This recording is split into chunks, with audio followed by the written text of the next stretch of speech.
No problem.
Getting to 7 years.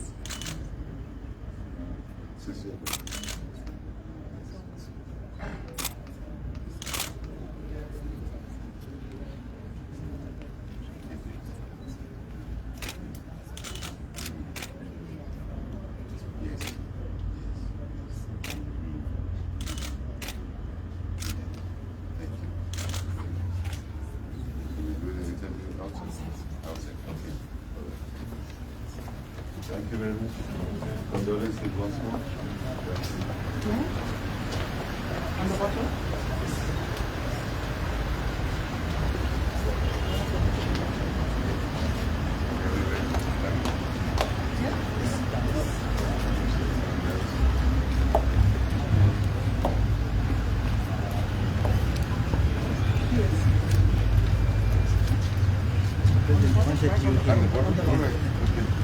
You're too close. Is that you want to do? Good afternoon, Mr. President. You just signed in the book of condolence following the death of former President Muhammadu Buhari. What legacy does he leave behind? I know for a fact that he was also on an agenda for fighting corruption. Yes, first and foremost, I think we want to offer once more our message of condolences on behalf of the people of Zambia. We offer our sincere condolences to the Buhari family, to the government of Nigeria, to the citizens of Nigeria for the loss of President Buhari, a man who saved Nigeria, Africa, and the world for a long time. As some of you may be aware, he served in the military, Nigerian military, and for many years. Then he served as president, elected twice, democratically elected twice, and served superintendent over the affairs of Nigeria for 8 years. And obviously through that role, I met him, part of our various meetings when I took office here, and AU meetings, and really he served Africa through Nigeria and saved the world through Africa. So because of what he did for Nigeria, for Africa, for the world, we shall sincerely always thank him for his services. So I explained that a big nation like Nigeria, most populous on the continent, but also economically much stronger than most African countries, Nigeria has always contributed towards stabilizing Africa, from the individual country Nigeria, ECOWAS, across the continent.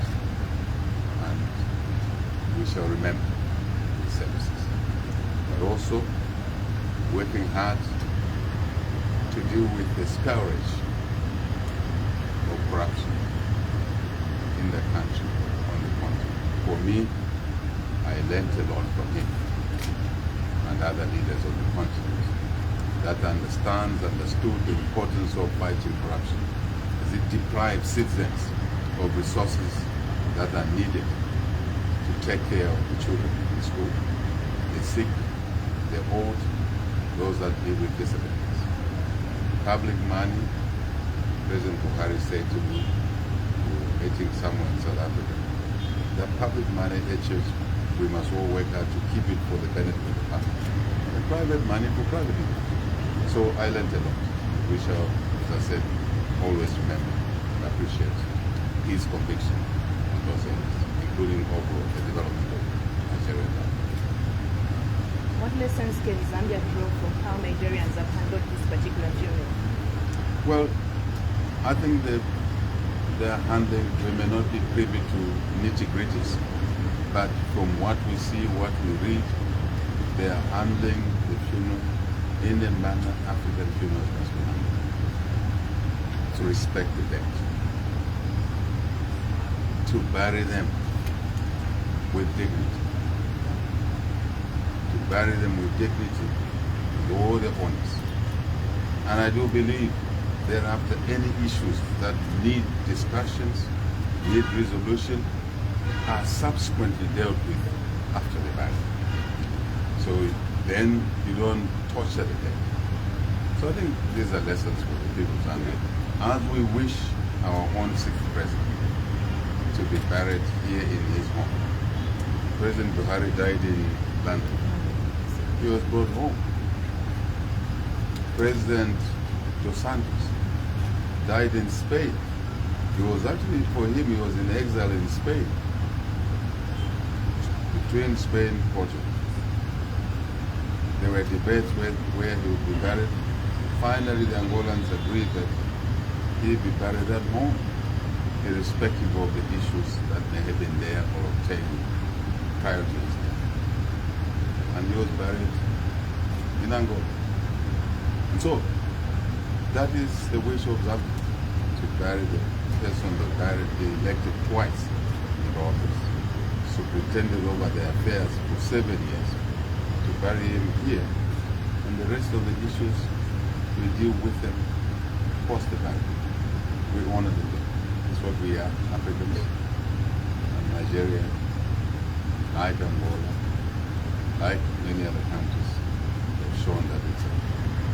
We too have shown that example by carrying all the five before the sixth president. Near here. I think it's just behind, isn't it? Near here. All the five. So we've established a tradition, protocols in line with the African Council. So we must continue with that council, no matter what challenges, what difficulties there are. And I can't say that we continue to engage in the family quietly. Neighbors should confess that. We continue to engage in the family quietly, because that's what it should be. And we do hope that consensus will be reached.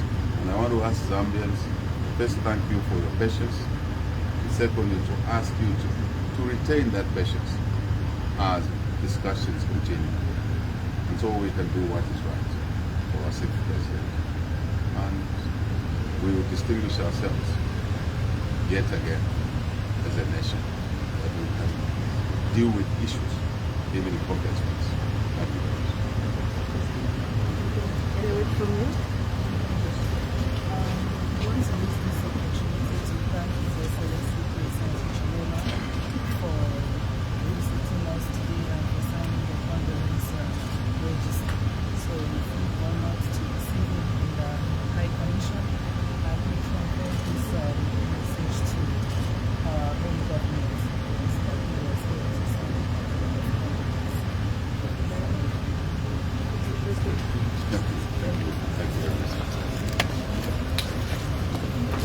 Thank you guys. Thank you. 2 minutes. We are the ones.